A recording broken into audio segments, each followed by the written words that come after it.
भक्ति में अपने श्याम को ध्याया था। भक्ति में ही सवेरे ने श्री राम को पाया था।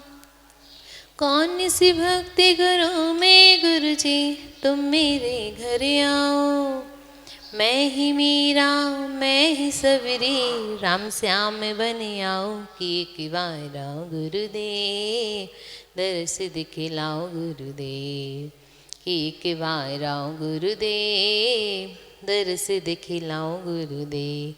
मैंने गुरुवर तुमसे मन की बात छिपाई है। ओ अपनी वेदी पर है तेरी छवि बिठाई है। भटक न जाओ गुरु अगर तो थाम मुझे तुम लेना।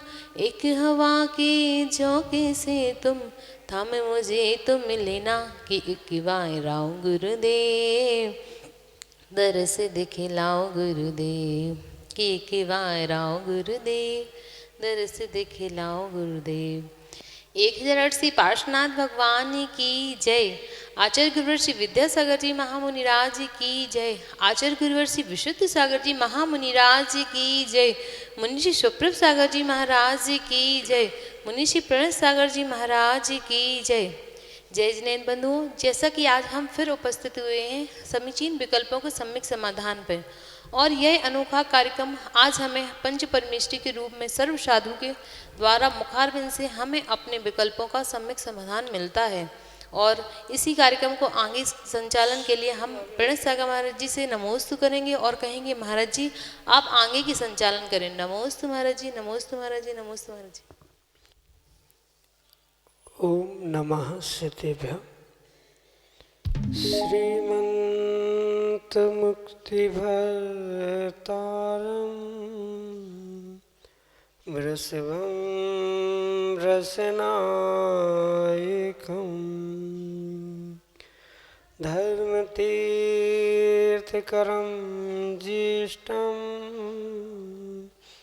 वन्दे अनन्तगुणार्णवम् वन्दे अनन्तगुणार्णवम्।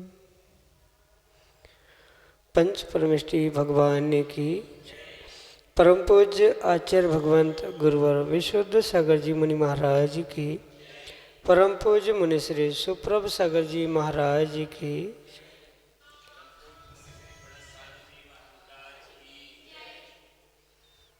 समीचीन विकल्पों का सम्यक समाधान।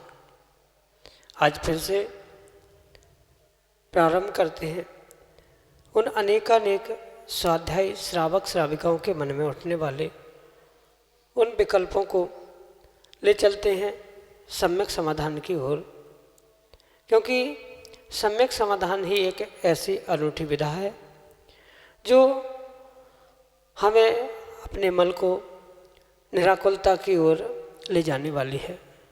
क्योंकि विकल्प भी समीचीन है और उसका समाधान भी सम्यक है, वह भी आगम के परिप्रेक्ष्य में परम पूज्य मुनिश्री हम सबको प्रतिदिन प्रदान कर रहे हैं। प्रारंभ करते हैं आज का सम्यक समाधान। और आज के पहले विकल्प के लिए ललितपुर उत्तर प्रदेश से अनन्य गुरु भक्त डॉक्टर सुनील जैन संचय परम पूज्य मुनिश्री के श्री चरणों में सपरिवार कोटि कोटि नमोस्तु निवेदित करते हुए अपना समीचीन विकल्प रख रहे हैं कि महाराज जी जैन धर्म के विचार, इसके सिद्धांत इतने उत्कृष्ट हैं, फिर भी यह पूरे विश्व में क्यों नहीं फैला। हमारे समीचीन विकल्प का सम्यक समाधान करने की अनुकंपा करें। नमोस्तु महाराज जी, नमोस्तु। ओम नमः सिद्धम। परम पूज्य आचार्य भगवान गुरुवर विशुद्ध सागर जी महाराज की, परम पूज्य मुनि श्री सुप्रभ सागर जी महाराज की जय। भगवान महावीर स्वामी अपने शिष्य समंतभद्र आचार्य से पूछते हैं कि मेरा शासन इतना अद्भुत है, मेरे सिद्धांत इतने उत्कृष्ट है, पर फिर भी ये जो इस जैन धर्म को मानने वालों की संख्या इतनी कम क्यों है। इसका उत्तर देते हुए समंतभद्र स्वामी, जो कि आपके प्रश्न का उत्तर है, उसको अपने युक्तानुशासन ग्रंथ में युक्ति से कहते हुए कहते हैं कि काला कलिर्वा कलुषा सयोवा श्रोत्रु प्रवक्तृ वचनानयोवा तत्शासने काधिपत्य लक्ष्मी। इस प्रकार से श्लोक कहते हुए समंतभद्र स्वामी अपने भगवान, अपने गुरु को उत्तर देते हुए आपका उत्तर, आपके प्रश्न का उत्तर देते हैं कि हे भगवान, आपका शासन, आपके शासन की लक्ष्मी, आपके सिद्धांत सब कुछ उत्कृष्ट है, उसमें किसी भी प्रकार से कोई भी कमी नहीं है। पर फिर भी अगर आपको मानने वाले कम हैं, आपके सिद्धांतों को फॉलो करने वाले कम हैं, ये पूरे विश्व में ना फैलने का अगर कोई कारण है तो वह काला कलिर्वा कलुषा सयोवा, यानी ये वर्तमान का काल ही खोटा है। काला काल होने के कारण से आपको मानने वाले बहुत कम हैं। पुनः आगे कहते हैं कि काला काल होता तो फिर भी समझ में आता, पर काले काल में रहने वाले जीवों के अभिप्राय भी परिपूर्ण रूप से काले हो चुके, क्योंकि काल भी काला है, उसके भाव, उनके अभिप्राय भी काले होने के कारण से कभी भी वह उत्कृष्ट सिद्धांत, उत्कृष्ट बातों को स्वीकार करना ही नहीं चाहते। और उस काले काल और काले अभिप्राय के साथ जो जीव है वे सुनना भी अपने ही मन की बात चाहते हैं और कहना भी अपने ही मन की बात चाहते हैं।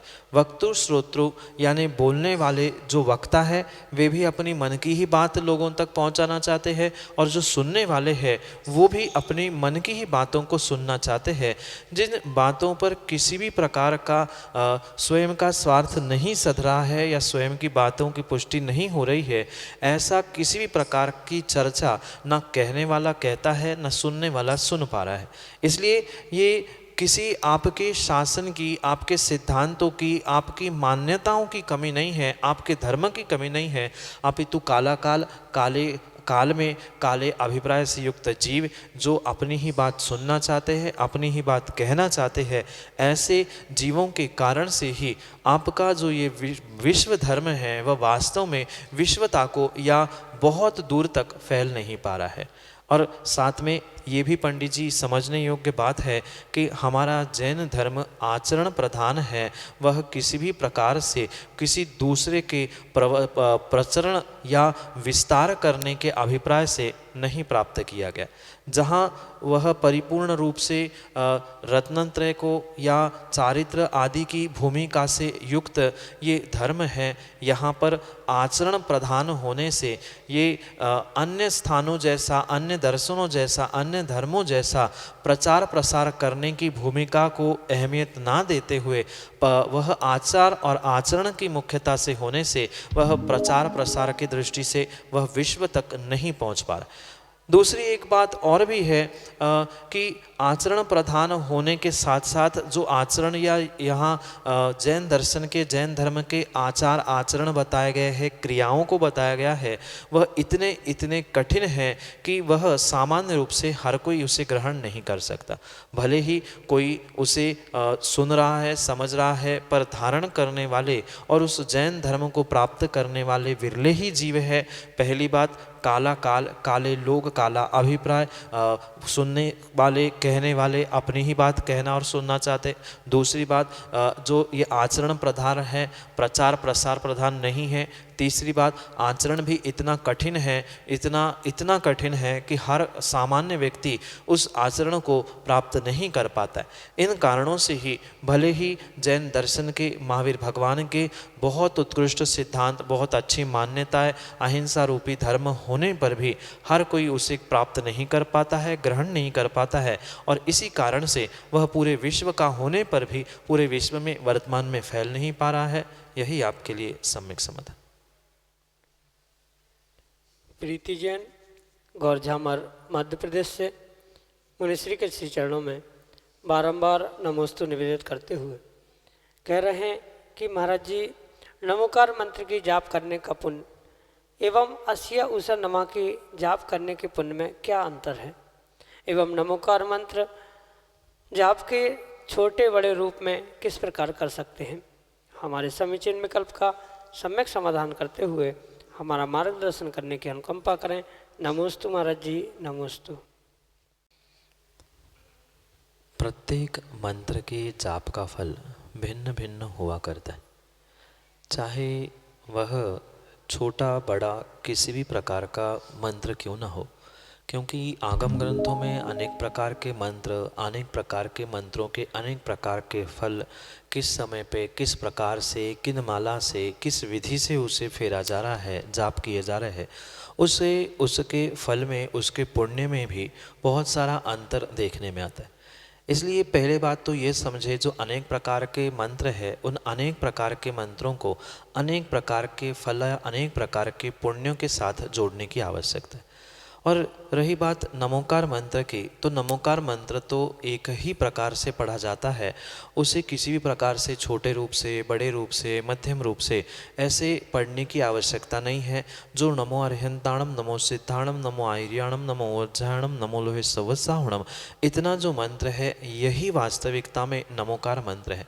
बहुत सारे लोग ओम नमो अर्हंताणम, ओम नमो सिद्धाणम या ओम ह्रीम नमो अर्हंताणम या आदि अनेक अनेक प्रकार से उसको पढ़ते हैं, पर वास्तव में अगर नमोकार महामंत्र कोई है तो मात्र नमो अर्हंताणम से नमो लोहे सवत्साहुणम इतना ही वह महामंत्र के रूप में, महामृत्युंजय अनादि अनंत के रूप में स्वीकार किया गया मंत्र है। अन्य कोई भी मंत्र नमोकार मंत्र हो ही नहीं सकता। भले ही असियावसा नमः, ओम ह्रीम असियावसा नमः आदि आदि अनेक मंत्र आगम में लिखे गए हैं, आचार्यों ने प्रदान किए हैं, पर वे मंत्र नमोकार मंत्र से परिपूर्ण रूप से भिन्न ही है। वे नमोकार मंत्र के प्रतिरूप या छोटा रूप हो ही नहीं सकते। नमोकार मंत्र एक था, एक है और एक ही रहेगा, उसका छोटा रूप बड़ा रूप किसी भी प्रकार से नहीं हो सकता। हाँ, ये असियावसा नमः उस नमोकार से प्राप्त दूसरा मंत्र हो सकता है, संक्षेप रूप से पंच परमेष्ठी को स्मरण करने वाला मंत्र हो सकता है, पर असियावसाय नमः, ओम ह्रीम असियावसाय नमः आदि किसी भी प्रकार से वह लघु नमोकार मंत्र हो नहीं सकता। नमोकार तो एक ही प्रकार का है, था और रहेगा, इसलिए उसका कभी संक्षेपीकरण नहीं हो सकता। रही बात उनके पुण्य पाप की, तो नमोकार मंत्र जो महामंत्र है, सभी मंत्रों का राजा है, तो उस मंत्र का जाप करना और वो भी विधि पूर्वक करना, अच्छे भावों से करना, वो जितना पुण्य देने के लिए निमित्त बन सकता है या पुण्य के लिए कार्यकारी उपाय बन सकता है, उतना अन्य कोई भी मंत्र कार्यकारी उपाय या निमित्तभूत बन ही नहीं सकता।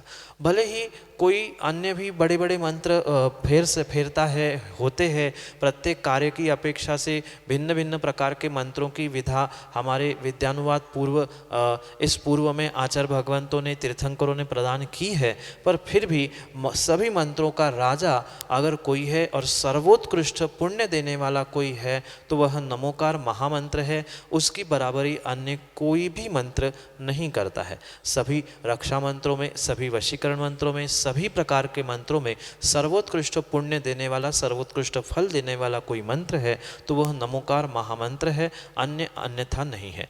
जो असियावसा नमः या आदि रूप जो अन्य मंत्र है उसका अपना अपना पुण्य, अपना अपना फल है। उसका ये नहीं कहा जा सकता कि कितने प्रतिशत इसका पुण्य, किसके प्रतिशत इसका पाप, ये कहीं भी ऐसा व्याख्यान नहीं मिलता। पर ये परम सत्य है कि महामंत्र नमोकार जैसा अन्य कोई भी उत्कृष्ट मंत्र नहीं है जो सबसे अधिक फल, सबसे अधिक पुण्य देने वाला है। इसलिए महामंत्र नमोकार के साथ किसी दूसरे मंत्र की तुलना नहीं की जा सकती। उन दोनों में कोई अंतर, कमी नहीं निकाली जा सकती, क्योंकि सभी मंत्र पंच परमेष्ठी वाचक या कहीं ना कहीं वह बीजाक्षर होने से ये मंत्र छोटा है, ये कमज़ोर है, ये अच्छा नहीं है, ऐसा किसी भी प्रकार से व्याख्यान नहीं किया जा सकता। वह भी पुण्यवर्धक है, अच्छे भावों के साथ फेरने से वह भी फलदायक होगा। पर उत्कृष्ट फलदायक अगर कोई है, सभी मंत्रों का राजा कोई है, तो वह महामंत्र नमोकार है। उसकी बराबरी किसी की नहीं है, पर वह अन्य मंत्रों के द्वारा भी जाप आदि करते हुए पुण्यवर्धन किया जा सकता है। जैसा समय होगा, जैसे अनुकूलता होगी, वैसे उन मंत्रों का गुरु के मुख से प्राप्त करते हुए, क्योंकि गुरु के उपदेश के अभाव में अगर कोई भी मंत्र आदि का जाप करता है तो वह उसके लिए फलीभूत हो, उत्कृष्ट देने वाला हो, जरूरी नहीं है। इसलिए गुरुमुख से इन अन्य मंत्रों को समझते हुए उसको भी जाप आदि के द्वारा पुण्यवर्धन किया जा सकता है। पर सर्वोत्कृष्ट साधन और सर्वोत्कृष्ट निमित्त कोई है तो नमोकार महामंत्र है, यही आपके लिए सम्यक समाधान। अगले समीचीन विकल्प के लिए जतारा मध्य प्रदेश से श्रीमती गजरा देवी जैन परम पूज्य मुनिश्री के श्री चरणों में बारंबार नमोस्तु निवेदित करते हुए अपना समीचीन विकल्प रख रहे हैं कि महाराज जी, मेरी 7 प्रतिमा की व्रत की दिनचर्या चल रही है, तो हम आगे क्या करें जिससे कि अंत में समाधि पूर्वक मरण हो। हमारे समीचीन विकल्प का सम्यक समाधान करने की अनुकंपा करें। नमोस्तु महाराज जी, नमोस्तु। माँ, ये बहुत उत्कृष्ट और बहुत अच्छी बात है कि घर में रहते हुए भी आप 7 प्रतिमाओं का पालन करते हुए अपने जीवन को और अपने मरण को सुधारने का प्रयास करें। ऐसे खोटे पंचम काल में जो भोगों का कीड़ा बन के घूम रहा है, ऐसे समय में भी अपने उस साधना और तपस्या के मार्ग को स्वीकार किया, ये बहुत अच्छी बात है। साथ में ये भी समझे कि जो ये पहला कदम आपने अपने उस समाधि मरण को प्राप्त करने के लिए रखा है, जो प्रतिमा को ग्रहण करते हुए आप दिनचर्या उस 7 प्रतिमा के अनुसार कर रहे हैं, अनुकूल कर रहे हैं, वह ऐसे ही बरकरार रखते हुए उसमें भी और विशुद्धि प्राप्त करने का प्रयास आपको करना हो। क्योंकि अधिकांश समय ऐसा होता है कि 7 प्रतिमा हो या जितनी भी प्रतिमा हो, व्यक्ति सामान्य रूप से एक रूटीन की भांति उसे करता रहता है। सुबह उठा, सामायिक किया, पूजा पाठ किए, शुद्ध भोजन किए, पुनः सामायिक किया। ये दिनचर्या तो मशीन जैसी करता है, पर उसमें भावों की विशुद्धि या अपने भावों को और बेहतर बनाने का प्रयास नहीं करता। इसलिए सर्वोत्कृष्ट पुरुषार्थ जो अपनी भाव और भावनाओं पे करने की आवश्यकता है, आप अब उस पर फोकस करते हुए या उस पर अधिक लक्ष्य देते हुए अपने भावों को, अपनी भावनाओं को सुधारने का प्रयास करें। घर में रहते हैं तो स्वाभाविक है कहीं ना कहीं किसी के प्रति राग, किसी के प्रति द्वेष, ये परिणाम सहजता से ही होते हैं। तो कम से कम उन राग द्वेष परिणामों को ही किस हद तक कम करने का प्रयास किया जाए। जितने अधिक साधना में समय व्यतीत कर सके उतना अधिक समय साधना में, देवशास्त्र गुरु की आराधना में, साथ साथ स्वाध्याय करने में, साथ साथ सामायिक आदि बढ़ाने में जितना अधिक पुरुषार्थ किया जाए, मात्र शरीर से नहीं अपितु मन से भी और भावों से भी उसे व्यवस्थित करने का प्रयास किया जाए, तो नियम से आपके उस भाव और भावना के सुधार के निमित्त से आप अपने उस समाधि मरण रूपी लक्ष्य को अवश्य ही प्राप्त कर सकते। क्योंकि स्वाभाविक सी बात है, समाधि मरण यानी मात्र अंतिम समय, मरते समय समाधि को प्राप्त करना नहीं है, अपितु प्रति समय, प्रत्येक समय आयु के जितने अब निषेक शेष है उतने पूरे समय तक जीवों को परिपूर्ण रूप से समाधि यानी परिणामों को राग द्वेष से रहित होते करते हुए समान बुद्धि को धारण करने की आवश्यकता। अगर स्वाध्याय की वृद्धि नहीं होगी, सामायिक आदि की वृद्धि नहीं होगी, तो कहीं ना कहीं घर में गृहस्थी में होने वाली समस्याओं को देखते हुए, उन्हें समझते हुए विकल्प आते रहेंगे। कभी किसी के प्रति राग में वृद्धि होगी, किसी के प्रति द्वेष होगा, किसी के प्रति क्रोध, मान, माया, लोभ, इन कषायों का परिणमन होगा। तो इन कषायों से, इन विषयों से, इन राग द्वेष से जितनी समता परिणामों के और आप अग्रसर होने का प्रयास करोगे, उतना ही आपके समाधि मरण को आप उत्कृष्टता से प्राप्त करने की संभावना हो सकती। इसलिए अपने उन भाव और भावनाओं को व्यवस्थित करते हुए आप प्रतिदिन पढ़ते ही होंगे, समाधि मरण की भावना भी पढ़ते होंगे, पर मात्र शब्दों में समाधि मरण की भावना ना पड़े, अपितु उसमें जो भाव है, उसमें जो भावना वास्तविकता से दी गई है, उसको अपने हृदय से उतारने में, हृदय में उतारने की, आचरण में उतारने का प्रति समय प्रयास किया जाए। जो समाधि भावना में पढ़ा जाता है, भोगे जो भोग पहले उनका ना होवे स्मरण, आदि जो वहाँ भावनाएं लिखी गई है, उनको बिल्कुल वैसे का वैसा ऐसा आचरण में उतारने का प्रयास करें। ठीक है, 100% नहीं हो पा रहा है, कुछ हद तक 60, 70, 80, 90% जितनी शक्ति है उतनी शक्ति के अनुसार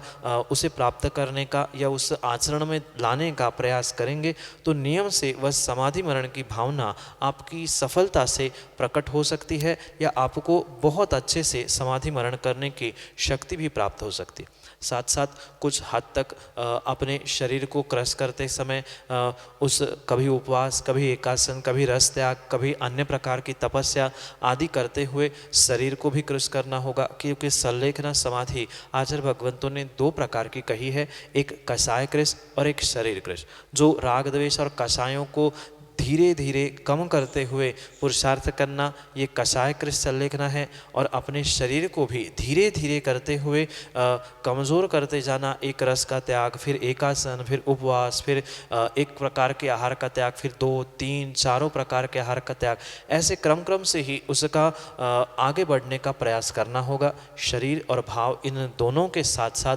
पुरुषार्थ करें। किसी दिगंबर गुरु को अपना निर्यापक के रूप में जो समाधि मरण के लिए मार्गदर्शन करे, ऐसे गुरु के पास पहुंचकर उसके द्वारा संबोधन को प्राप्त करते हुए किस क्रम से किसका त्याग करना चाहिए, क्या नहीं करना चाहिए, अपनी प्रकृति समझते हुए, स्थान आदि समझते हुए मार्गदर्शन गुरु से प्राप्त करें और क्रम क्रम से उसके निमित्त से आगे बढ़ने का प्रयास करें, तो ही वह आपकी समाधि मरण की भावना सफल हो सकती है। अनेक निमित्त, अनेक कारण और अनेक साधनों को जुटाते हुए और उत्कृष्ट भावों के साथ आप उसका पुरुषार्थ करें, आपकी वह समाधि मरण की भावना सफल हो, यही आपके लिए सम्यक समाधान।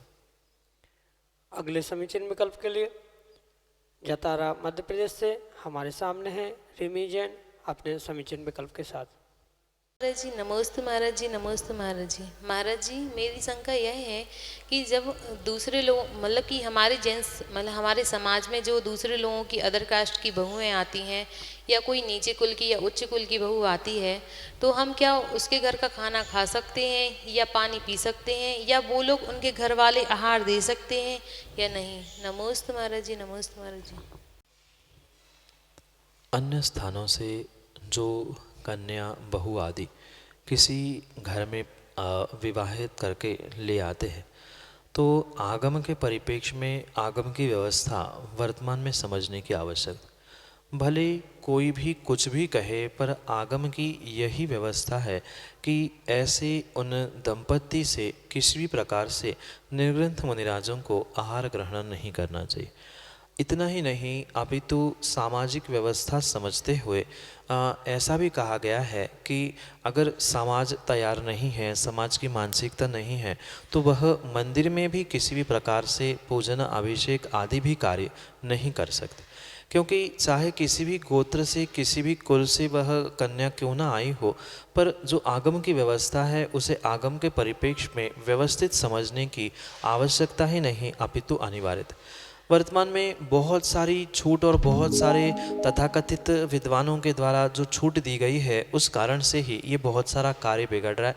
कायदा तो यही था कि एक सामान्य श्रावक भी उनके कुल में, उनके घर परिवार में पहुंचकर उनसे भोजन आदि, उनके यहाँ जाके भोजन आदि भी ना करे। ठीक है, पर वर्तमान में भौतिकता और व्यवहारिकता आदि के निमित्त से वो संभव नहीं है, पर कम से कम निर्ग्रंथ मुनिराज तो आगम से बंधे हैं, तो उनके लिए ये तो नियामक ही है कि उनके लिए ऐसे घरों से कभी भी किसी भी प्रकार से आहार भोजन आदि ग्रहण नहीं करना चाहिए। रही बात उन दंपत्ति के अलावा भी जो घर परिवार है, उनसे भी ये नियम, उनके लिए भी ये नियम दिया गया है, अगर वह बेटा, वह बहू उसी घर में रहती है, वहीं पर उनका भोजन पानी हो रहा है, रोटी बेटी का संबंध चल रहा है, तो वहाँ घर के सदस्य भी निर्ग्रंथ मुनिराजों को आहार नहीं दे सकते, वहाँ निर्ग्रंथ मुनिराज नहीं पहुँच सकते हैं।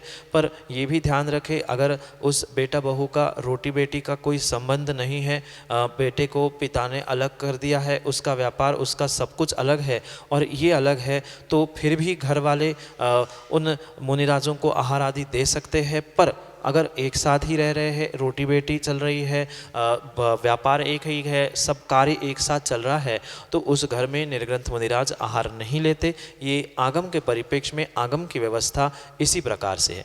कौन क्या कहाँ कैसा क्या कर रहा है ये भिन्न विषय है, पर आगम की तो व्यवस्था जैसी बताई गई है वैसा ही है। एक सामान्य श्रावक त्यागी व्रती भी उन घर गृहस्थ के यहाँ जाकर पानी नहीं पी सकता, तो मुनिराज की तो बात ही और है। वे तो किसी भी प्रकार से अपने व्रतों में अपने नियमों में नहीं दोष लगा सकते हैं, इसलिए ऐसा कार्य करना आगम के परिप्रेक्ष्य में उचित नहीं है। मुनिराज भी नहीं कर सकते और सामान्य श्रावकों को भी कायदे से आगम के परिप्रेक्ष्य में नहीं करना चाहिए। फिर विषमता, परिस्थिति, सामाजिक व्यवस्था आदि आदि को देखते हुए बहुत सारे कार्य हो रहे हैं, पर निर्ग्रंथ मुनिराज, सच्चे भावलिंगी मुनिराज कभी भी ऐसे कार्यों को प्रेरणा नहीं देते या ऐसे कार्यों की अनुमोदना भी नहीं करते, स्वयं भी नहीं करते और ना अनुमोदना करते हैं। यही आपके लिए सम्यक समझ। रानी जैन कानपुर उत्तर प्रदेश से अगले समीचीन विकल्प के लिए हमारे सामने। नमोस्तु महाराज जी, नमोस्तु नमोस्तु। मेरी शंका यह है कि आँख फड़कना कोई घटना का संकेत है क्या? आँख फड़कने से अच्छा या बुरा होता है क्या? जीव के साथ कहीं न कहीं निमित्त नैमित्तिक संबंध हुआ करते, जिसके कारण से शकुन, अपशकुन, घटना, दुर्घटना आदि के लिए निमित्त नैमित्तिक कार्य भी हुआ करते।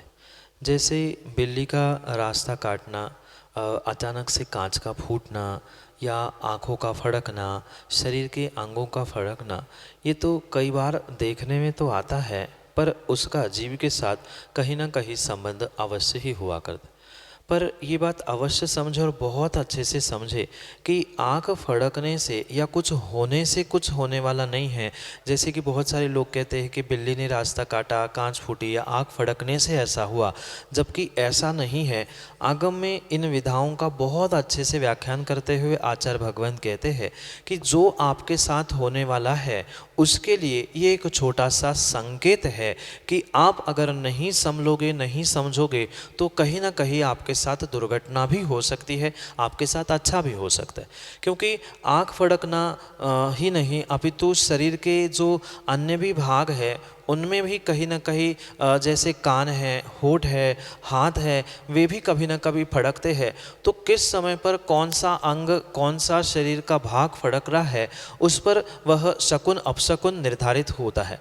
और ये मैं पुनः पुनः कहना चाहता हूँ कि आँख फड़कने से या बिल्ली के रास्ता काटने से या किसी शकुन अपशकुन से आपका अच्छा बुरा नहीं होता, पर आपके जीवन में जो अच्छा बुरा होने वाला है उसके लिए एक संकेत है कि आप संभल के रहे, आपके साथ ऐसा भी हो सकता है, आप संभल के रहे, आपके साथ ऐसा भी हो सकता है, चाहे अच्छा हो चाहे बुरा हो। तो उस संकेतों को समझकर व्यक्ति अगर संभल के काम करता है तो कई बार देखने में आता है वह दुर्घटना से बचता है, और अविवेक से साथ कार्य करता है तो दुर्घटना का सामना उसे अवश्य ही करना पड़ता है।